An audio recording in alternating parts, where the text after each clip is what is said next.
नमस्कार दोस्तों, मैं सुनील आप सभी लोगों का एक बार फिर से स्वागत करता हूं अपनी इस मुहिम में कि किस तरीके से आप लोग अपना खुद का फास्ट फूड का काउंटर ओपन कर सकते हैं, वो भी बिना कोई लंबी चौड़ी फ्रेंचाइजी फीस दिए बगैर।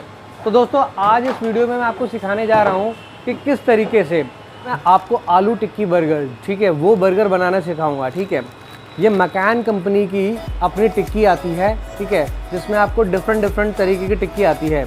यह आलू टिक्की एक पॉपुलर की टिक्की आती है और एक हर बालू की टिक्की आती है। बेसिकली ये तीन टिक्की जो है वो मकान कंपनी प्रोवाइड करवाती है। इन तीन टिक्कियों से आप डिफरेंट बर्गर बना सकते हैं। तो मैं आपको एक एक करके दिखाता हूँ कि कौन सी टिक्की से आप कैसे बर्गर बना सकते हैं। तो दोस्तों सबसे पहले आपने करना क्या है, जब आप बर्गर को बनाएंगे तो अपने हैंड्स में ग्लव्स ज़रूर पहन लीजिएगा। ठीक है दोस्तों, तो आपको करना क्या है, ये आलू टिक्की जो हमारी है इसको हम करेंगे फ्राई।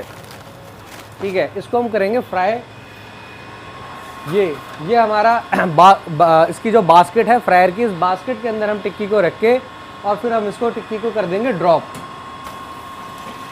इस टिक्की को हम कर देंगे ड्रॉप और इसको लगभग करीब 2.5 से 3 मिनट के बीच में लगेगा। 2.5 से 3 मिनट के बीच में जो हमारी टिक्की है ये एकदम प्रॉपरली कुक हो जाएगी, एकदम क्रंची हो जाएगी। ठीक है, इसका टेम्परेचर जो है वो मैंने 200 पे सेट कर रखा है, 200 डिग्री पे सेट कर रखा है। और इस 200 डिग्री के टेम्परेचर के अंदर ये लगभग 2.5 से 3 मिनट के आसपास का टाइम लेती है। तब तक मीन वाइल टाइम, उस टाइम के अंदर जब तक हमारी टिक्की फ्राई हो रही है, तो हमें करना क्या है, हमें जो हमारा जो बन है, ठीक है, हमें अपने इस बन को टोस्ट कर लेना है। ठीक है दोस्तों, तो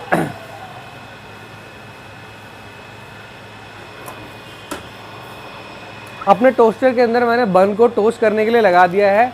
और ये जो टोस्टर है ये लगभग करीब, ठीक है, इसका जो टेम्परेचर है, इसका टेम्परेचर करीब रहता है हमारा 200 से 220 के बीच में आसपास में इसका टेम्परेचर रहेगा। ठीक है दोस्तों, वैसे तो इसका जो मैक्सिमम टेम्परेचर है वो 300 तक जाता है, बट हमारे को जो कुकिंग टेम्परेचर, जो आइडियल टेम्परेचर चाहिए होता है वो करीब 200 से 220 के बीच में चाहिए होता है।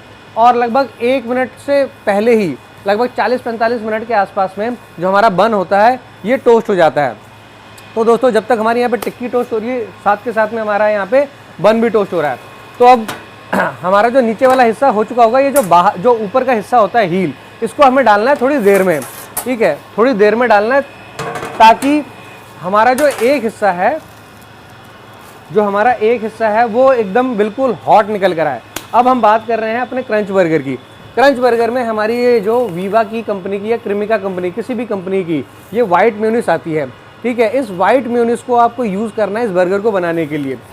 तो दोस्तों जैसे कि आप ये देख पा रहे हैं, हमने इसको टोस्ट किया है। टोस्ट करने के बाद ये ब्राउन कलर का हो गया। एक्चुअली दोस्तों इसके अंदर ना शुगर होती है, और जब हम इसको टोस्ट करते हैं, जब इसके ऊपर हीट लगती है तो ये शुगर मेल्ट हो जाती है।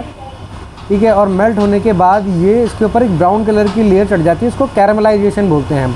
ठीक है दोस्तों, तो ये चीज़ जब हम करते हैं तो जो मेयोनीज, जो भी हम बर्गर के अंदर मेयोनीज जब हम डालते हैं तो मेयोनीज जो होती है ना वो बर्गर के अंदर सोखता नहीं है। अदरवाइज़ क्या होगा कि अगर आप बिना टोस्ट करे अगर आप मेयोनीज डालोगे तो जो मेयोनीज है ना बर्गर के अंदर सोख लेती है। ठीक है दोस्तों, तो इस चीज़ का आपने ध्यान रखना है।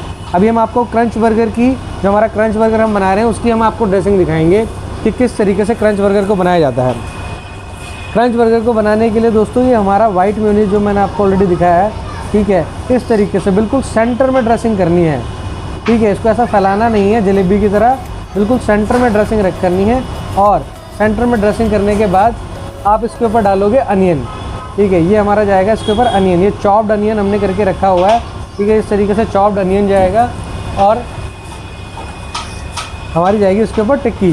ठीक है, ये टिक्की जाएगी और जो हील और इसके ऊपर ये जो हमारा हील का हिस्सा है, ये भी आप देख सकते हैं, ये भी हमारा हमने टोस्ट कर लिया और ये भी कैरमलाइज हो गया है। ठीक है, अगर कोई बर्गर विद चीज़ मांगता है तो टिक्की के ऊपर हमारी जो चीज़ वाली मेयोनीज है, चीज़ ब्लेंड जो होती है वो हम डाल देंगे। ठीक है, बट अभी जो हमारा एक्चुअली एक ऑर्डर भी है, तो इस ऑर्डर को लगाते हुए मैं आपको ये वीडियो बना के दिखा रहा हूँ। ठीक है, ये क्रंच बर्गर है, इस तरीके से आपको इसको रखना है। और इसको, ये जो हमारा रैपर है, ठीक है, रैपर के अंदर, ठीक है, इसको सेंटर से थोड़ा सा आगे रखना है, सेंटर में, बिल्कुल सेंटर में नहीं रखना, और सेंटर से थोड़ा आगे रखना है। और इस तरीके से ये अंगूठा और उंगली, ठीक है, इसको इस तरीके से पकड़ के हमारे को इसको ऐसे फोल्ड करना है। और उसके बाद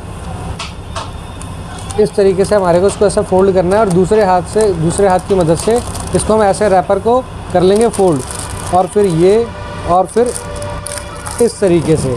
ठीक है दोस्तों, तो ये हो गया प्रोसीजर हमारा बर्गर को रैप करने का। ठीक है, तो दोस्तों इस तरीके से आपको क्रंच बर्गर को बनाना है।